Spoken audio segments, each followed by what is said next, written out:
I was curious about that, and I started researching about it, and that's when I told you, okay, let's do an episode about app builders and AI app builders, and that's like, I did review like 25 app builders, and you already have been using Lovable, I believe.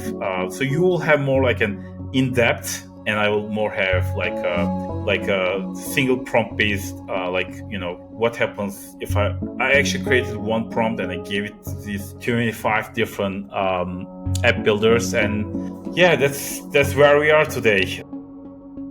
Hi, my name is Demetri Panici, and I'm a content creator, agency owner, and AI enthusiast. You're listening to the AI Agents Podcast, brought to you by Jotform, and featuring our very own CEO and founder, Aytekin. This is the show where artificial intelligence meets innovation, productivity, and the tools shaping the future of work. Enjoy the show. Hello, everyone, and welcome back to another episode of the AI Agents Podcast. In this episode, Aytekin and I are going to go over the top AI agent app builders in 2025. What's going on, Aytekin? Hey, Demetri. It's going really well. So we have, as you know, at Jotform, we have all these mostly we are about forms, but sometimes people want to create turn their forms into apps. Sometimes to be able to use it on mobile, or sometimes it's just easier to just send someone a single app. Even if they use it on desktop, so that they can access all the forms. I mean, even at Jotform, we have this Jotformers app where you can find all the employee-related forms or information in it, and all the employees actually have them on their phones. And this is actually how we came up with the idea for Jotform apps. And recently, there's been a huge increase in the usage of Jotform apps. And when we looked at it, we discovered that we created this AI prompt interface for Jotform apps, and we put it on a landing page, and it was growing like crazy. And once we discovered that, I was really interested in hey, this is great. What people are doing, what other app builders, app generators are doing in this space. I was curious about that, and I started researching about it, and that's when I told you, okay, let's do an episode about app builders and AI app builders. And that's I did review 25 app builders, and you already have been using Lovable, I believe. So you will have more like an in-depth, and I will more have like a single prompt based, what happens if I actually created one prompt and I gave it these 25 different app builders. And yeah, that's where we are today. It's an exciting episode.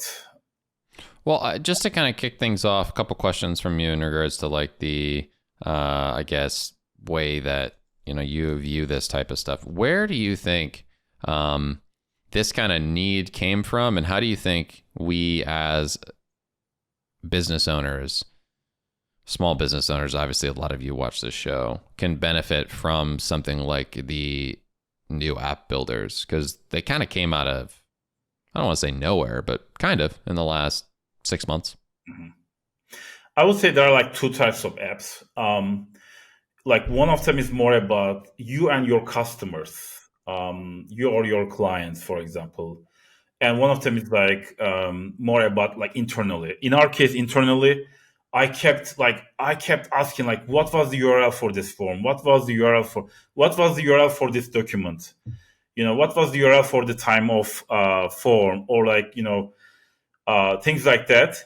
And then at some point, an app actually helped us just put them into that. This is internal usage within a corporation, I guess. But another use is more about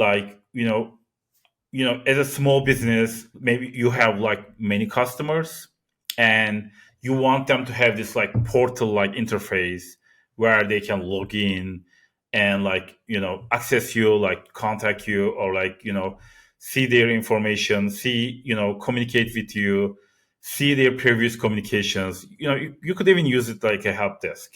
There are just so many ways you can use. This is the main purpose we see with Jotform, but this is more Jotform specific. Also, people actually want to create apps so that like they can just give it to other people to like promote their business. So I would say that's another use case. But whatever your use case is, like this is the age of AI. Like you shouldn't be spending like money, hiring a like an agency to build you an app for like $10,000 or something, or even like $100,000. You should be able to just go talk to an AI and be able to build that app. And this also applies to any web page as well. This is the age of AI. Like just you can just talk to AI and prompt AI and get things done. And this was my first time like just really trying out like seeing can I actually build apps like using the product. And there were some apps that were pretty good actually. They were very very good. So I'm going to showcase them. But how about you? Like, what do you see? What type of usage do you see for small businesses or any kind of business or organization to have a use for apps? Yeah, no, good question. I think, with a lot of these small businesses that are coming out, with, I mean, for me, right, like I'll get into it in the episode because of my own needs and necessities as a marketing agency, but I really think it's amazing that Lovable can take something like what I would do in regards to like automation and whatnot, and kind of make an app that could maybe solve a lot of these issues and make it take less time. All these different app builders, like you said, there's internal apps and then there's like stuff you're selling, right? And I think it's really interesting for a few reasons that these app generators exist. One, a lot of people have an idea of what they'd like to have. So like you were saying, maybe they don't have to pay for somebody, but if they did want to pay for somebody, they could get a more accurate kind of framework and like what's the term I'm looking for, wireframe put together, mock, so to speak. Yeah, mock with these apps. Yeah, like it's like, hey, I want this, and when they explain it to the AI, it'll kind of do its thing, it'll build something, and then they'll be like, nah, not that, I'd like something else. And with that kind of process, I think from a project planning standpoint, this is great. We actually use it at the company, believe it or not, Lovable, for like some web page design, just kind of like getting ideas for how you could lay out the page. And it's good for app creation. It's good for ideation, both internally and externally, I think, for a lot of things, right? So a client portal system that you maybe want to build or build out custom in a different no-code tool, you could get a good start using these types of apps. And if you're also just thinking of a software you want to sell, it's a good starting point. Now, I don't think these things are absolutely perfect, and I think they have a decent ways to go before they can make something as incredible as like your standard high-level ARR SaaS company. But for startups, I think they're actually a really good way to start up. I think what would make them so much more powerful is if they get better at iteration, right? Because like just having a single prompt and creating an app is not enough, because you're going to build this app and you're going to have to like maintain it. Like you're going to have to improve it, right? You're going to have bugs that will need to be fixed. So I think that's like the first step is kind of being able to generate these apps. But the second step is to be able to really maintain these apps using tools. So I feel like AI is getting really good at this initial stage maintenance, initial stage like the first creation of the app. But with the maintenance, it's probably they probably have more way to go. But I think they are getting better. As the code editors are getting better and better with AI code generation tools and are getting better. I think that's going to get better over time. So it's not magic yet. If you want it to be magic, like it has like we still have some way to go. But you can start, like you can use it as a building block, or you can just use it for simple use cases. For example, in Jotform AI app generators case, Like you can just use it to build the AI, use the AI to build the app, and then you can use Jotform's existing tools to kind of maintain it. Because we have app builder for a very long time, probably like at least 5 years. So it's very advanced, like has lots of features. But the AI features are probably going to be like much bigger, like, but it's going to get that better over time. It's not there yet. Many of the tools have this problem. Like this, they are great for creating that first thing, but then if you need to maintain it over a long time, like when you start having like a real users, and when you start having these bugs and you need to improve it, it's harder. But it's a good start, and I feel like in a few years it's just going to get so much better. Yeah. Yeah, I completely agree with you. I think that's the key thing. I want to go into this with everybody understanding, like, there is a great opportunity here for you to make really cool improvements to what you're doing at your company, whether it be selling it to people or selling something to people, or like I just said, doing something internally. And the really cool thing that I like is that it's just the beginning. There is no better time than the present to get started learning how to use this stuff, because the outputs will improve exponentially, I think. I don't know if you saw, but Claude 4.5 Sonnet was released 2 to 3 days ago at this point. I think it was Tuesday or Monday. I forget. I think it was Monday. And it's the first model that we're seeing a bit of the exponential curve go wonkers on the coding side and on a lot of the writing side and the agentic stuff. So they're going to add that to Lovable's architecture. They're going to add that to all of these different tools architecture, and it's going to make it better and better at building and iterating, because that is the biggest issue right now, as you're saying. Iteration is important, and you're going to have to know what you're doing in order to iterate well, right?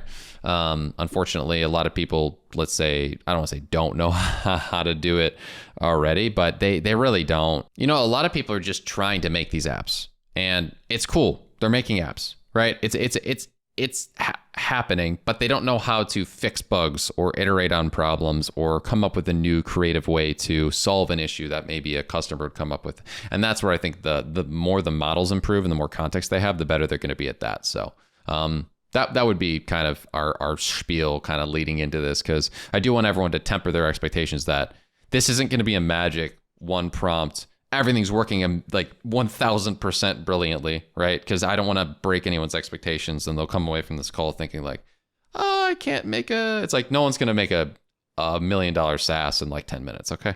But you are going to get a good portion of the way there, and I'm being serious when I say that.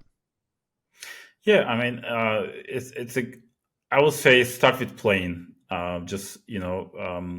Just trying different things and using these tools to, do some personal projects, generate some apps, web pages. It's a great way to learn when you play with them. And I will say, just the great thing is like many of these tools can also do like research, for example. Let's say, you are interested in like the basketball results or something like that.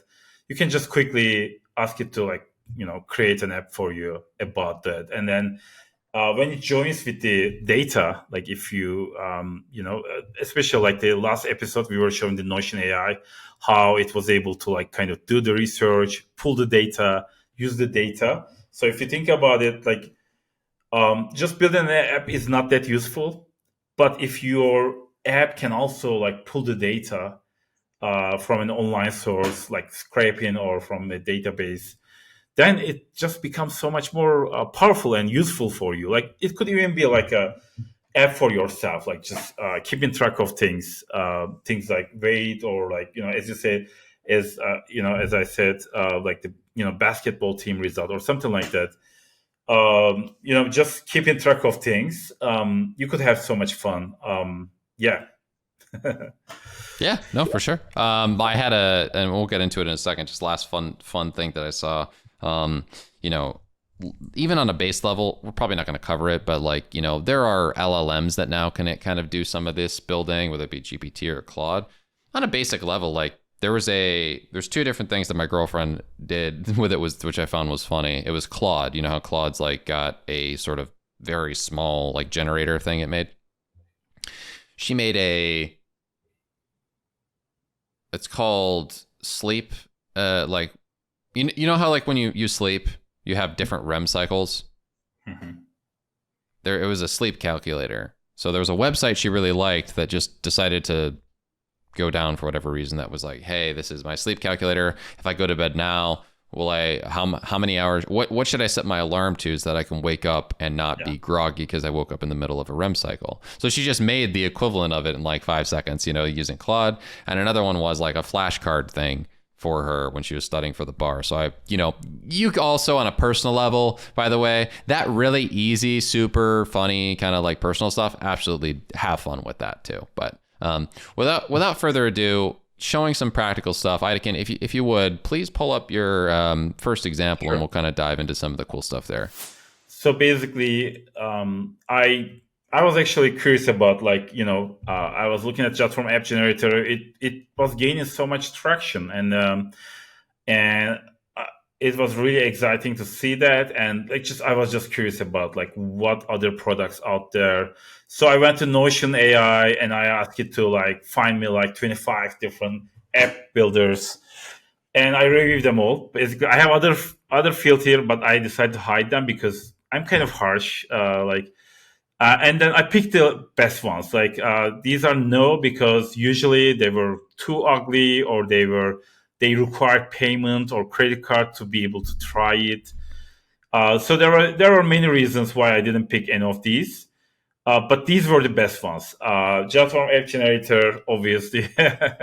Glide, Bubble, Anything, Create Anything, Base 44, Famous AI, and Zapier interfaces. So I'm just going to go through them one by one. And to be able to compare them, I actually use the same exact prompt. And sure. Actually, the prompt is here. So the prompt I used is here. Create a small education app for online courses on Jotform Academy. Some of the products were actually smart, and they were able to go and research and find Jotform Academy. And some of them weren't. The homepage should be a short headline, a clear call to action, and buttons for browsing courses and contacting. Show courses, blah, blah, blah. Pull the sources from Jotform Academy. Include an about page and contact page. So this is my prompt. And I'm going to go over 7 different products that I picked. Let's first start with Jotform AI App Generator. So Jotform actually had an app builder for a very long time, for probably like 5 years, and but it didn't have an AI. So this is like a page where we did added an AI part, but it's basically using that product at the back end. So it started really strongly with really strong features. So basically, I just entered the prompt here. Let me copy it from here. Right. Let me find the prompt and copy it from here. Basically, you copy it here like this, and then you can enter a very long prompt, and it will create an app like this. But let me show you more details about this. Basically, you just describe your app, and it just creates it. It can be a mobile app, but it doesn't have to be a mobile app. And because Jotform App Builder has been around for a long time, it has like so many features like scheduling, maps, sharing apps like social media, all kinds of features of Jotform apps. So you can build it instantly. It's not instant. So I'm just going to show you the end results on all of these apps. None of them were instant, and we don't expect them to be instant because they are creating like so many pages. They're generating things like that. And it can have all these different designs. But Jotform App Agent actually has like these like different designs. But the structure is kind of already decided, but it can pick from those different structures. And I think that's a good thing, because you don't want your AI app generator to come up with a completely new design, because these different types of designs are actually tested over time with hundreds of thousands of users. So you want them to be like, stable. Um, and and it can work on a desktop, tablet, or phone, and you can actually install them, basically, and you don't even need to put them on an app store. They are powered by PWA technology. This means like people can install them, but you don't need to wait for app store permissions, things like that. You just link to them and people can install them on their phones. And yeah, these are some examples that were built. So I'm just going to show you the end result. So yeah, I mean, when you click on this, it's just creating this, and this might take a while. So I'm just going to show you the end result here. Sure. Yeah. So here's the app it created. So basically, it was able to pull the Jotform logo, pull the Jotform Academy images and information, and all these informations are coming from the our web page, and it was able to showcase it and created all these different pages. Like you can see home, courses, about, contact, and FAQ, exactly as what I requested from it. Courses page actually pulled all the courses from the Jotform Academy page. Introduction to Jotform, introduction to Form Builder, introduction to data management. We have more, but it was only able to pull these. And about page, it basically look at the page and created this page as well. Even pull this, this one testimonial section, because Jotform app builder actually has a feature to be able to use testimonials. Contact page with the contact support information, and even created this FAQ for the Jotform Academy, and all the information. And you can actually log into you can make these apps so that people have to register first, and so that you have a user database, or you can just make them public. In this case, this was made based on an account based app, and let me show you what it looks like on mobile. Okay, found it here. Let me show you the mobile version. So this is what it looks like on mobile. So the navigation is at the bottom when it's on mobile, and this can be installed on your phones as well. So you can access the list. Nice. Here. So yeah, this is Jotform Very app cool. generator. The next one I'm going to share with you is the Glide, and this is the best one after Jotform, the best one I liked. Software that moves with you, and exactly like the other one, you can actually put the prompt here and create the app. You can even upload your data with it, which is also really nice. Beautiful landing page, and basically Glide is built for businesses that are always evolving. So they also have this mobile friendly, and it can do scheduling, webhooks, email, apps. So it can actually integrate with other products, which is really nice. And you can see all these different types of, I guess you can call them blocks or integrations. Like QuickBooks, I see QuickBooks here. I see Stripe. I see other things. Yeah. Can I speak to this for a second about Glide, about something I know about it? So I don't know if anybody here is in the no code kind of community, and I was going to mention this on the preview, but I didn't. This is actually one of those interesting scenarios where a company built out an entire system for what's called a no code app, and no code ecosystems. So this is a competitor to I don't know if you've heard of No Loco or Softer or any tools like that, right? But this is essentially that group of companies where they gave you the tools to manually like take components and make a no code app yourself, but they are the first company I think in this realm that's done a really good job of making an AI app generator from Great. that foundation. Does that make sense? It's different. Like the one I'll show you later is more like coding it up, but this is taking the components that they've already made a bunch of pre-built code that are now putting it together for you. Does that make sense? Yeah, absolutely. Okay. Yeah, sorry. I wanted to give that color before you got into it. Yeah, I think they've been around as well. Like they have been around before AI. That's why they have such a good product. And they were already a good product, and with the AI, they became even better. And Absolutely. they became actually AI first. That's what's surprising. Like now they are AI first. Like you use AI to build the product. Like this, I think it could even be AI only. So I'm going to show the app it created. So this is the app. It's very beautiful. I love the dark style. You have the home, you have search, you can see the courses. Courses are kind of made up, like it didn't pull from the existing courses from the academy, but it's still pretty good. I could have uploaded the data, so that gives me that info, that option. So the about page and and one of the things I really liked, I really liked about Glide was the data. So basically on Glide, and you have this chatbot as well everywhere, just like Notion.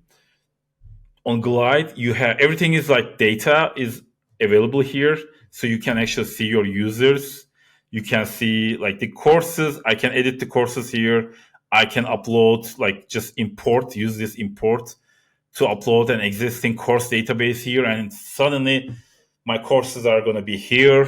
All the contact requests from the contact form, all the enrollments in my, like it even did that, enrollments in my courses, and just like the about page details. So basically, right, it's actually creating two things. It's creating a layout, and the layout is here, all these pages and things, and it has all these options. And it's also giving you the data. So you join the data and the layout, and you create an app, and it's really good, and very powerful. And the workflow features are like you can integrate with other products, things like that. So it's an excellent product, and this is what it looks like on the desktop as well. Desktop version is also beautiful. It also has the login features, I believe, and you can see it's made really beautiful. Like the fonts and the design is great. So thumbs up for Glide. Um, so I'm gonna go to the next one. Next one is called createanything.com, or anything, just text to app. I love this description. Text to app. You just write the Yeah, text it's a really here, good name. and then you get an app, right? You prompt, and then you get an app. Turn your words into mobile apps, sites, tools, and products built with code and GPT-5 and 40 plus integrations in an instant. So join 500,000 builders, and here are some examples. And they're also good at both full screen and the mobile version as well, desktop and mobile version, right? All kinds of apps. So they are featuring all kinds of different apps, image generation, things like that. So yeah, let's see what it built for me. Let's take a look at this. And here is the app, and it's a beautiful app. It also has like these tabs at the bottom, and it was able to pull all the correct courses from the website. It was really good at like pulling the data, scraping Jotform Academy information, and putting all these things. So this is really good. About page, well done, really well done. Everything on our page is actually also here, and written in a great way. And the contact page, contact form, and everything is here. This is made up academic. Oh, maybe we have an email like this. I don't remember. But yeah, beautiful app, beautiful icons, text. Everything is looking great. You have the mobile version and you have the desktop version, and looking great. Yeah, So you do. before I move to the next one, maybe we can, you can take over and Yeah, for sure. show us your work. Yeah. Better. All right. So when I share my screen here, it's gonna be cool because Lovable's actually had some new improvements recently that are cool. They actually just implemented something called Lovable Cloud, which is kind of their forte into having it all build based off of. It's kind of like the tool. hosting the apps themselves instead of just giving Correct. it to you. Yeah, because previously how it was working was you kind of had to host a lot of the data on tools like Supabase in order for it to work. But now you don't have to use Supabase. You can just like use Lovable, which is really nice. Overall, and Lovable, was really cool because it could build out anything for you. I'll kind of show you how I've been trying to build a couple different things here, and just to get started, you would just put out a really long prompt and try to make it best you can. You can even import from Figma so that it looks cooler. But I have basically had the pleasure of making this app. Let me refresh it. Making this app called Gold Scraper, which I'm still trying to work towards. But as you can see, it's thank you. It's a fully functional app for web scraping, and I've definitely got to spend more time on it. I would definitely would like. Yeah, I'm working on it, but it will be my startup, I think, when I get this off the ground. But right now, as you can see, it has the ability for you to look at it from full screen, side screen. You can kind of change and take a look at it from the desktop and the mobile and everything like that. So it's a pretty cool tool in general. I'd say Lovable just has so much to it to learn. You have the ability to build now. Luckily, they've added some new stuff recently. You have the ability to build by, like using your voice and it transcribing, which is cool. They have this planning mode, which is called chat. Question. Is this like, did you only use it for the UI and the website, or is it also like all these like web scraping features you have? Are they also built with Lovable? Like, are they? Yeah, they are built with Lovable. Yeah, that's kind of why I wanted to go with it. It's because it has that connection with Supabase had some cool stuff where you can make these things called edge functions. And an edge function is essentially a API call mixed with code that you kind of can do a lot of different things. So you can integrate with a bunch of different tools. You can search, for example, I'll just show you how it works real quick. If I go to the dashboard, that's nice. I have a bunch of recent activity. But if I go to this web scraper tool, I can go to like jotform.com, for example. Mm-hmm. What it should do, if it doesn't break, is it essentially can scrape, the content of the page, that kind of stuff. It can give me the page structure, the page title, meta description, etc. And this is stuff that other apps do, but I found that tools like Firecrawl and similar tools are kind of price gouging a little bit because not many tools do this well. And what I wanted to do is I wanted to make a nice interface, and I wanted to make a, I guess, better experience for people. And it's a mixture of scraping functions. So there's a bunch of different like tools that I built out, like logo finder, brand assets finder, and all of these things are things that people want to probably find, right, and get out of companies, but they don't necessarily do a great job of doing this anywhere. So that's where the idea kind of came from. So it seems like it's not undefined, but one issue I did find with this is keeping the edge functions consistent and not breaking them over time. So how this works, quite frankly, is I just go into the sidebar and I just continuously try to improve stuff. Like I know there's some stuff right now where you see this interface is connected to, as you see when I press cloud and I press this, I go to Gold Scraper, which is I go to Supabase, which is kind of the back end, so to speak, of this app. And it has a bunch of these things called edge functions. And you might be saying, wow, this is a lot. And you're right, it is a lot. But I was able to create all of these functions simply by typing in the chat over here. Prompting, right? You just prompted. Yeah, literally just prompting it. So, you know, if I wanted to They're add like something. microservices, and you built the microservices with prompting as well. Yeah, wow. So I know this logo finder, there's a bug here. Okay, so I can try to look for the logo finder. Here we go. So why did it not find, if I go to the logs, why did it not find favicon? So it seems like it did find it, but it's not showing it. So it might just be a visual bug. So it says result not found. I also made a, so I can check, but I also made a history setup, which isn't really found in a lot of scraping tools. So maybe it's in the history, but it's not showing up in the front end. That'd be funny. So it was found. So it did actually scrape it, and it's in my history. Wow.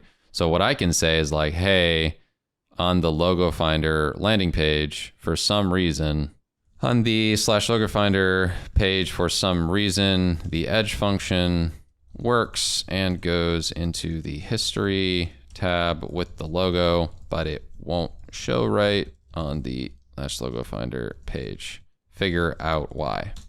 And this chat function lets it plan it out before it actually executes, which is cool. And like I said, they just improved it to make it so that I'm pretty sure Claude 4.5 Sonnet is going to be working with this, which unlike the others, is actually, it's starting to get to the point where it's like, wow, is this AGI? I'm not sure. When are you planning to launch this product? Because I just checked out ghostscraper.com, but it still had like GoDaddy. No, this is .io. Come on, I'm a tech company. I can't do .com. I can't do How .com about anymore. AI? You should buy it before we publish this podcast. No, you're good. It's AI. What'd you say? You should buy the .ai domain. I gotta find. You're right. I should probably. This is an AI product. Yeah, I love it. I think it's going to be a great product. Thank you. Appreciate that. It's kind of on the back burner right now, to be honest, with some other stuff I'm doing. But if I had time, I would, be messing around with this. So as you can see, it is loading. It's basically going through the code and figuring it out, right? It's taking a screenshot of Logo Finder. This has gotten more advanced because I've taken a couple weeks off of coding. It wasn't doing things like screenshotting and stuff. This is actually kind of crazy. So they must have really done some improvements. So it says, as you can see, taking screenshot. It's actually trying things, and while it's trying things, it's taking screenshots.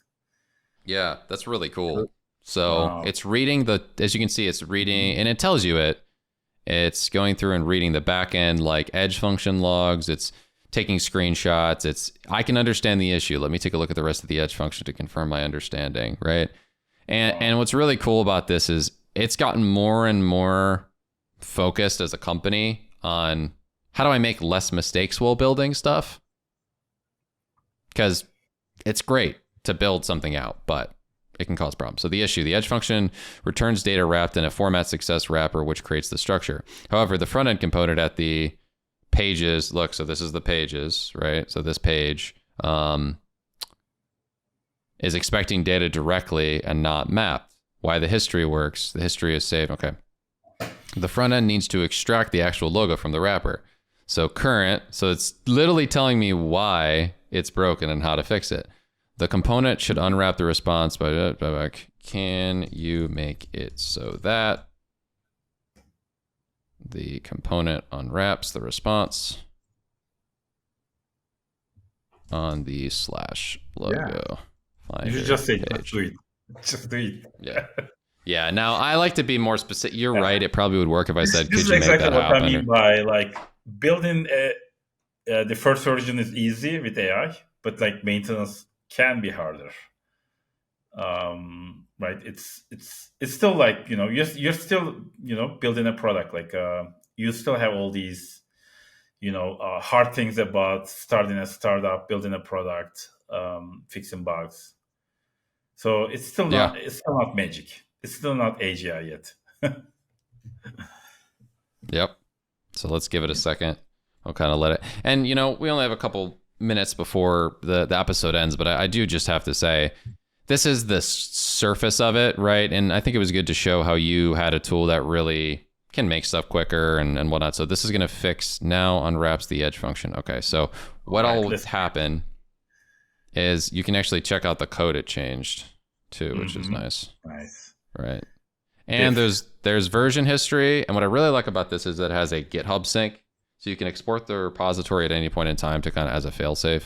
And there's version history. So you really are in a pretty good spot most of the time. You can even do coding outside of it and bring it in through the GitHub repository too. So let's, right here, just type jotform.com again, and hopefully it should have debugged it. Did you click on publish? No, I didn't. So that's the other cool thing. So if I press publish now, it'll do it. But as you notice, I'm fixing it in the back end and not even putting it into, right? That's a big deal too. It's staging. Cool. Yeah. Yeah. So you just live on podcast, you just fix the bug.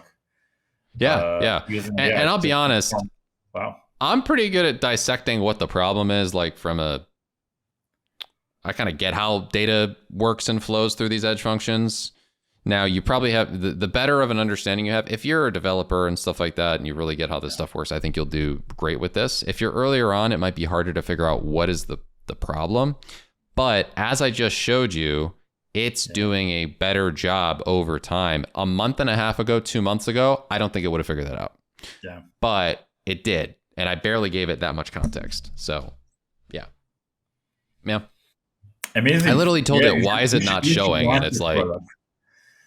Yeah, I will. Don't worry. Yeah, get the AI domain name as well. All right, I will. All right, well, Aytekin, what other thoughts do you have before we close it out? We're kind of hitting the top of the hour, so what? Yeah, I still have a few additional products. Okay. I will just continue where I left off. Okay. Let's see where I was. Let's go back to the initial list.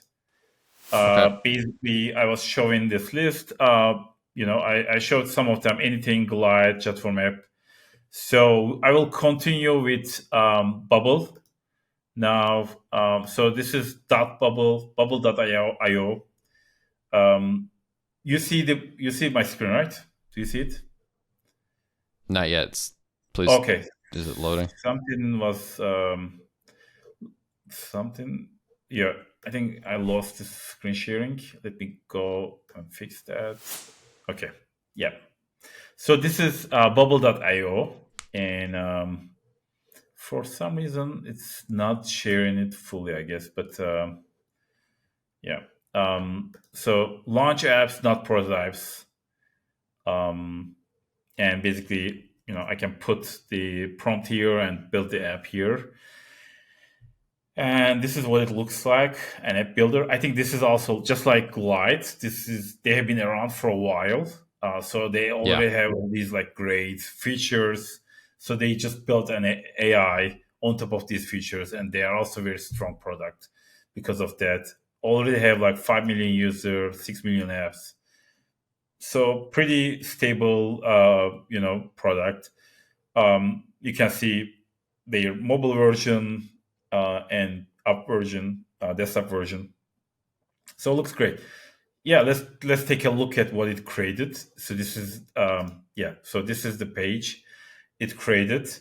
One of the things I like about it is like I can just edit it here, right? Just very easy to edit right here. And let me go to the preview version. So this is the preview version. We have the courses page. I can browse the courses, right? It created the courses page. It has this footer and about page, right? And a contact page. Really did a good job. This can be probably fixed from their tool, and they have like tools like inspector. Right, I can probably click on this and inspect this and make improvements on it. So I'm going to move on to the next one. The next one is Zapier interfaces. Turn Zapier workflows into internal tools. So this is mainly about creating forms, dashboards, client portals, and you can build apps like this using Zapier interfaces. So I'm going to show you what it looks like right right? The interface created. It created this page, Master Digital Skills in Jotform Academy, contact page, browse courses, and we can see the courses here. So it's not as sleek as the other app builders. Let's move on to the next one, which is a famous that AI. And we are going to link to all of these apps from the description of the our episode, so you can find the links there. So this idea to app instantly powered by synthetic intelligence. So I think you were mentioning them. So they are pretty big, I guess. And you enter here, and then you can select if you want a mobile app, desktop app, or crypto. I don't know. I don't want to click on crypto. Bulldozer mode is interesting. Mode allows for a long-running changes with deep thinking and meticulous implementation, perfect for complex multi-step tasks and long prompts. Genius mode provides enhanced reasoning and problem-solving capabilities for tackling challenging tasks. It's more expensive, so use it judiciously. So live from the community, there are like other apps we can see here. Beautiful stuff. And let's see what it built for us. This is famous.ai. So looks great. Jotform Academy, it created a logo for me. It created a navigation.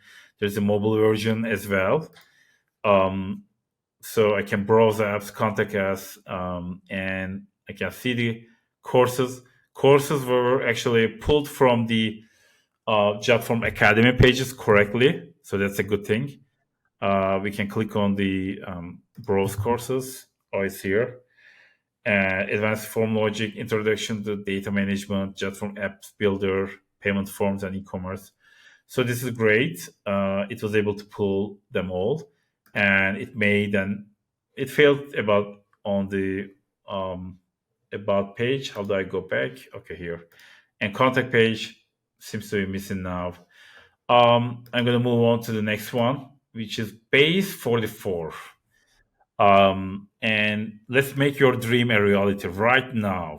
Base 44 lets you build fully functional apps in minutes with just words, no coding necessary. So you enter your prompt here, submit here, and 400K users, and create at the speed of thought. And let's see, backends, build it automatically, ready to use instantly. So it looks like you can create like dashboards, a use case to use it as a dashboard builder. So let's take a look at what it built. This is the inside. So you enter prompts here on the left side, and then this is the app it built for me. Home, courses, about. Let's take a look at the home page. Beautiful design, using of icons, things like that. Master new skills at your own pace. And like, just, these are great, like all these things. And you can see the list of courses. You can search courses, right? Let's see if the search works. Jotform. I don't know if it worked, probably not. Some missing images as well.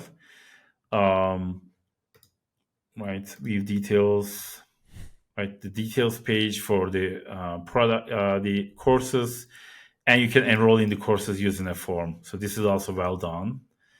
They also did a good job.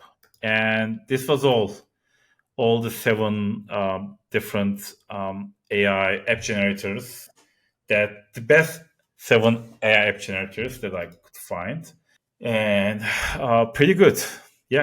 Yeah, no, they all looked really great. I think overall, we have a wide market of ones to choose from. Obviously, I've kind of stuck with Lovable for now, and I think it's cool. But I definitely recommend you trying out everything that Aytekin said, especially if you're in the world of like making something out of the box. I think that Glide one is a really clear winner in my eyes, because if you want to make your own custom like client portal or something, but don't want to make like a, how do I say that? If you want to make an internal app, probably I think Glide was a really good option, because it's like functional, it's working. If you're trying to, with a slower period of time like me, build out like a functional consumer app, Lovable was pretty cool, and a lot of the options you showed were cool. So, Yeah. yeah, I think that's all for me. I think that was a good episode. Here's my conclusion. If you're not afraid to look at the code, like just like what you have show us, like if you're not afraid to look at the code, if you're not afraid to, you're not afraid to be more technical, I think you should go with a product like Lovable, or even like code tools like Cursor, things like that, or Copilot, right? You can still prompt them; they will write code, and if you have written code in the past, or if you're not just like Demetri, if you're not afraid to look at the code, I think those are great. You will get much more. Like you will be able to go much deeper, be able to build so much more, like just like what a programmer could do. But if you are just this, if you're not very technical, I would say go with one of these tools, and I would say pick a tool that has been around for a while, like the Glide or Jotform App Generator or Bubble, because these tools, if you kind of get stuck with AI, you can always go to their existing non-AI app builders, and they have been around for a while, so their app builders are not very confusing, pretty good.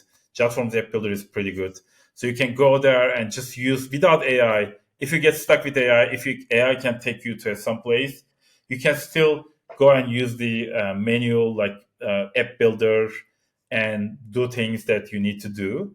So they have that option until AI gets so much better that you won't even need that. But I don't think we are there.